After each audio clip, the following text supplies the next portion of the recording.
Buongiorno a tutti, ben ritrovati qui su Radio Rossonera, è giovedì 26 giugno del 2025. Buona giornata a tutti. Saluto Enrico Boiani, ciao Henry. Ciao, ciao, buongiorno a tutti, ben ritrovati, soprattutto, come diciamo sempre, Simo, a chi mette like, quindi arriviamo a 1000 mi piace, cliccate il pollicione all'insù, a chi si iscrive al canale, perché iscriversi è gratuito, quindi iscrivetevi, a chi commenta, a chi si abbona, 2,99, squadra livello 1, sono gli ultimi giorni per fare l'upgrade da level 1, perché dal 1 di luglio sparirà il prezzo di 0,99, sparirà l'abbonamento a 0,99, quindi o da Android o da PC o da iPhone e iPad, ma tramite browser e con la visualizzazione desktop fate l'upgrade a squadra livello 1. Simo, chiudo dicendo che oggi è anche una giornata importante per la storia del Milan, perché è il compleanno di Paolo Maldini. Quindi facciamo tanti auguri al nostro caro Paolo, che a me personalmente manca tanto. Noi oggi dobbiamo parlare invece di 1, 2, 3 possibili affari e poi un quarto di, diciamo così, di striscia. Da quale vuoi iniziare? Da quello in entrata o dai 2 possibili in uscita? Inizierei dall'entrata, guarda cosa ti dico. Allora, l'entrata è presto detta, insomma. Ieri si sono riavviati in realtà dei contatti ormai annuali di Samuele Ricci, possibile giocatore del Milan. Ieri sono riattivati, abbiamo avuto conferme dirette da chi sta materialmente nella trattativa, che la questione si è vicina a compiersi e quindi ci aspettiamo già tra oggi e domani, comunque in questa settimana, che si possa andare a definire un passaggio di Ricci al Milan intorno ai 25 milioni complessivi. Poi oggi e domani c'è da capire come limano i bonus, però insomma la questione potrebbe essere definitiva finalmente, perché insomma è una questione che va avanti da mesi, quindi la andiamo a chiudere con Ricci a quel punto. Mi verrebbe da dire quasi nuovo mediano centrale del Milan a questo punto. Sì, perché il Milan comunque lo valuta in quella posizione lì, è un buon acquisto, poi è ovvio che come tutti gli acquisti A deve dimostrare le cose sul campo e B va anche valutato in base al resto del centrocampo, cioè se compri solo Ricci, insomma. Se invece il centrocampo lo ristrutturi, lo restauri con Ricci, magari con altri acquisti, oltre a Modric, qualche uscita e via dicendo, prende tutta un'altra piega. Soprattutto sì, mi verrebbe da dire, non so se accadrà, perché comunque cioè, io penso che questa cosa che sto per dire possa accadere solo e soltanto al netto di tante uscite in mezzo al campo, se fai la coppia mediana Ricci-Xhaka, che per una squadra che deve fare solo una competizione è quasi un lusso, ma che comunque ti garantisce un certo livello davanti alla difesa. Esatto, quindi do anche un piccolo giudizio, poi se volete dare un giudizio sul giocatore più che sull'operazione, insomma, ma anche sull'operazione, insomma, se volete, qui sotto nei commenti c'è la possibilità di farlo. Mi sembra una cifra onesta, nel senso non andiamo a strapagare un giocatore che è italiano, del campionato italiano, di una squadra che di solito fa pagare anche parecchio, già nel giro della nazionale italiana, che ti aiuta per le liste, che ti aiuta per il centrocampo. Poi, al di là dei tecnicismi, bisogna anche guardare il calcio giocato. Mi sembra un buon acquisto, non è un acquisto, diciamo così, che ti svolta il centrocampo, probabilmente è un buon centrocampista, nettamente, senza ombra di dubbio. Come hai detto giustamente tu, in ottica di un reparto, insomma, nei miei vorrei, diciamo così, sarebbe il quarto dei 3 titolari. Quindi 3 titolari, ok, e poi lui è il quarto che magari gioca una volta titolare, una volta fa mezz'ora, una volta magari no, magari un'altra volta un'altra mezz'oretta, poi un'altra volta titolare. Insomma, in un centrocampo un pochino più robusto rispetto al passato, dove veramente l'abbiamo svuotato da ogni tipo di quasi di qualità, se non in un paio di ragazzi, adesso fortunatamente in questo momento chi dirige la parte sportiva cioè, sa perfettamente che il, diciamo così, il settore nevralgico del campo non può essere trascurato e quindi da lì si inizia a costruire le squadre. Su un terzino, che ne so, puoi anche ogni tanto chiudere un occhio, puoi anche fare a meno magari di un portiere, puoi anche fare a meno, che ne so, di un attaccante iperprolifico perché la squadra fa da sé, ma sul centrocampo difficile fare economia. No, è vero, sì, ma è così. È ovvio che se il centrocampo dovesse essere composto da Xhaka, Fofana e Iasari di turno, non per forza lui, ma insomma un giocatore di quel tipo lì, se Ricci ti fa il quarto, Loftus-Cheek il quinto e Modric il sesto, o Modric il quarto, insomma scegliete voi l'ordine dei tre vice, è un bell'andare sulla carta, poi devi sempre avere le garanzie da Modric, devi sempre sperare che Iasari regga il salto, che Ricci non avverta la pressione di passare dal Torino al Milan, poi sono tutte cose che devono andare bene sul campo, però sulla carta sono decisamente giocatori interessanti, sperando appunto che queste operazioni, partendo da quella di Ricci, vadano a buon fine. Allora, mi ricollego a Ricci per parlare di un'altra possibile uscita invece in casa Milan, cioè quella di Samuel Chukwueze. Allora, capisco la complessità della vicenda, perché adesso diremo qualche cifra e insomma non è propriamente così semplice. Però il Torino, nei dialoghi avuti con il Milan, ha chiesto informazioni per Samuel Chukwueze.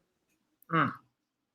Ora, vista la complessità delle cifre, mi verrebbe da pensare per un prestito, perché Mm. onestamente non so il tipo di operazione.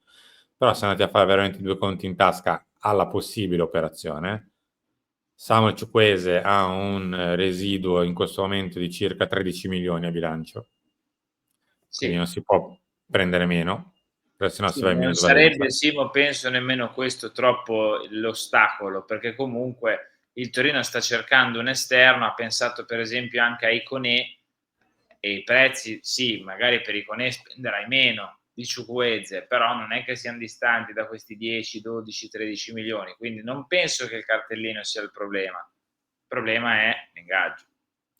Ecco, l'ingaggio di Samuel Chukwueze è di 4. Quindi capite bene che per il Torino non c'è, diciamo, la possibilità di fare questo tipo di operazione, soprattutto a titolo definitivo, perché comporterebbe poi spalmare un ingaggio magari pesante su più anni, tirare fuori i soldi del cartellino, eccetera, eccetera. Quindi, ma qui stiamo andando veramente a ipotesi, perché quello che sappiamo è che hanno chiesto informazioni sul ragazzo, se poi è possibile che parta, eccetera, eccetera. Per un prestito a questo punto, visto che il contratto di Samuel Chukwueze scade 2028. E quindi magari con un prestito che ti limita soltanto l'ingaggio come spesa annuale, magari in compartecipato, non lo so. Comunque la possibilità che il Torino, chiedendo informazioni per Ciuppese, si muova per un prestito più che per una cessione a titolo definitivo. Poi, se lo vogliono comprare, No, dipende bene. anche poi, se magari il Torino vuole anche spendere 'sti 13 milioni e può anche fargli un contratto da 2,5, 3, che ne so. Deve poi eventualmente accettare Chukwueze questa cosa, cioè parlo del contratto, perché il Milan può accettarli 13, non fa minusvalenza, libera spazio magari per un esterno diverso, però ci son soldi quelli che il Torino dovrebbe dare al ragazzo, quindi ci sta che voglia fare anche altri tipi di valutazioni. Beh, è comunque, dal punto di vista tecnico, per me è una possibile buona operazione in prestito. Comunque va a Torino in una squadra che non ha problemi, diciamo così, di salvezza o quant'altro, si gioca sempre le sue partite.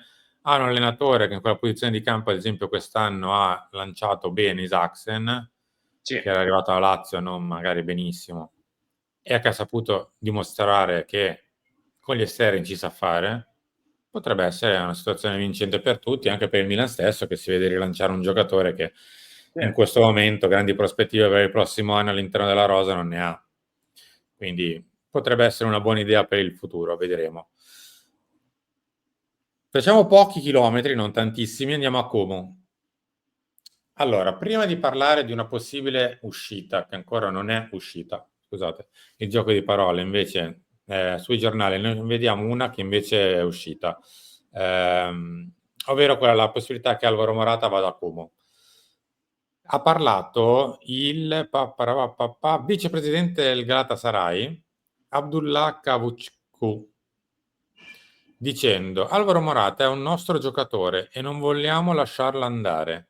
Il Galatasaray non ha un solo giocatore che darebbe a chiunque gratis. Te l'ho detto, Simo. Ne abbiamo parlato 2 o 3 giorni fa, e io ti avevo detto, se c'è un contratto di prestito col Galatasaray fino almeno a gennaio, io non penso che il Galatasaray ti dica, ma sì, prego, la porta è quella gratuitamente. Cioè, se vuoi che terminare il prestito, Un indennizzo. per forza. Credo di sì. Cioè, le parole del vicepresidente credo che vadano in quest'ottica, del tipo, va bene, lo vuoi? Perfetto. Interrompiamo il prestito, ma mi dai qualcosa. Sì, me l'avevamo È detto, logico, cioè, c'è nero su bianco. Come? l'avevamo detto, non so se ti ricordi, qualche Sì, sì, giorno sì. fa avevamo detto, se c'è un contratto probabilmente Galatasaray vorrà la, tra virgolette, penale, cioè l'indennizzo per far terminare il prestito. Io me lo immaginavo, perché il Galatasaray, cioè, squadre turche sono così, se c'è un patto devi rispettare. Beh, in realtà tutti in teoria, cioè c'è un contratto Sì, in essere, sì, a però meno sai, in che non ci Italia a si volte... trovi tra gentiluomini, diciamo così, e si dica, vabbè, l'avventura è finita, stringiamoci le mani, Eh, arrivederci. Eh no, perché a volte in Italia comunque son cose che succedono, no, che vediamo, no, la buona uscita e l'aiuto, accontentare il ragazzo, accontentare, venirsi incontro. Con le squadre turche è un po' più complessa questa cosa, e ce ne stiamo accorgendo. Poi, da Como hanno sondato il terreno, a proposito dell'affare Morata, anche per Malik Ciao. Ah, Quindi una richiesta anche qui di informazioni per capire se, perché il gradimento per il ragazzo c'è, bisogna capire, uno, se Malik Ciao vuole andare al Como, due, se il Milan lo lascia andare, ma credo che il Milan, se arriva un'offerta economica congrua, i centrali non ne ha nessuno incidibile, anzi, sono tutti con possibilmente una valigia in mano, poi magari non parte nessuno, però se arriva l'offerta giusta partono tutti, per eccesso da una parte e dall'altra. E quindi l'affare possibile con il Como non potrebbe essere solo e soltanto Morata, ma anche Malik Ciao. Vediamo se questa, diciamo così, opzione che si è riservato al Como di chiedere informazioni va avanti, e quindi a quel caso parte Malik Ciao che ha un residuo a bilancio veramente molto basso, quindi per noi insomma, è più una questione di prezzo per il valore del giocatore, non tanto per una questione di plusvalenza, minusvalenza, eccetera. È una questione di se Ciao arriva al prezzo che il Milan ritiene giusto, parte. mh. Ci può stare, non è il primo dei difensori che venderei, dei 4, capisco che sia uno tra quelli che può avere più mercato per le caratteristiche che ha, l'età che ha, l'esperienza che ha, in relazione alle 2 cose dette prima, però ecco, deve arrivare un'offerta importante, perché se devi vender Ciao poi lo devi sostituire. Quindi non ti dico Questa è l'offerta. anche l'ultima estate che si vende, tra virgolette, bene, Malik Ciao, perché contratto in scadenza 27. No, esatto, però capisco che se tu vendi Ciao, magari reinvesti la stessa cifra che ti entra o giù di lì, forse un po' meno, sul prossimo difensore. E se è Leoni quello che ha individuato per quest'ottica, son tanti soldi, quindi devi raccogliere parecchio per Malik Ciao. Guarda, credo che ognuno di noi abbia, che so, dei 4 difensori centrali, uno che non vorrebbe più o meno far partire perché ancora pensa che possa rendere meglio di quello che ha reso, uno o due che magari si fa andare bene, e poi uno che invece venderebbe subito. Sì, E variano completamente da persona a persona, cioè non c'è sì. nessuno di noi, credo, che abbia le idee chiare rispetto a 1, 2, 3, 10 tifosi del Milan uno dopo l'altro. C'è chi partirebbe solo e soltanto da Pavlovic, chi da Gabbia per una questione di che ha sbagliato, quello che ha sbagliato meno forse, e che per le liste, quello che è, Ciao per il potenziale, Tomori perché ha dimostrato comunque in alterne vicende di essere forse quello che rende meglio se è concentrato, eccetera, eccetera. Insomma, ognuno di noi ha il suo preferito. Per quanto mi riguarda, il mio è Malik Chow, per il potenziale, ancor più di quello che ha fatto vedere.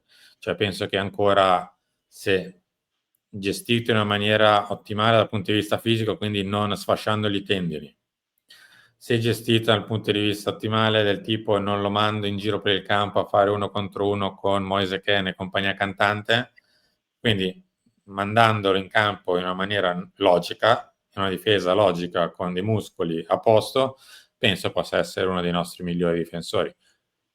Non credo che ci sia nessuno dei 4, un imprescindibile che dico, oddio, se va via lui crolla il reparto. No.